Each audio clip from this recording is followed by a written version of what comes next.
Imagine Amazon, with its own army. Imagine a corporation that could hang you, tax you, and starve you, legally.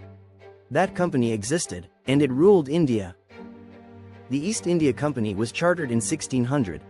That charter gave it powers no company today could dream of: raise armies, sign treaties, collect taxes, execute people.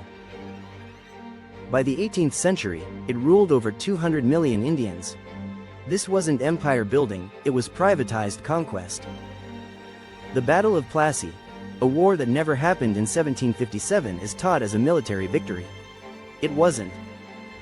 The company bribed Mir Jafar months in advance. On battle day, most of Bengal's army never fought.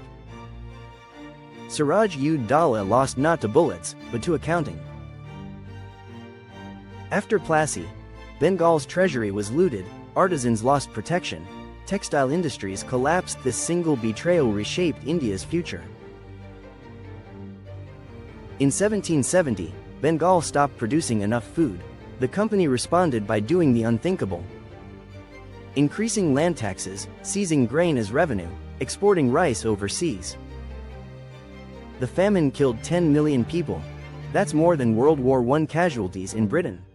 Company reports called it an unfortunate scarcity. For Indians, it was slow death. Villagers weren't asked to pay taxes. They were forced.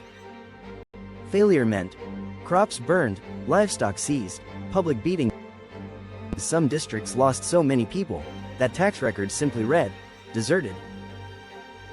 India was being emptied for profit. The wealth stolen from India didn't disappear, it was Britain's dirty secret. It funded British banks, industrial factories, London's rise as a financial capital. India's collapse helped build modern Britain. This fact is rarely taught. In 1857, when fear changed sides, Indian soldiers revolted.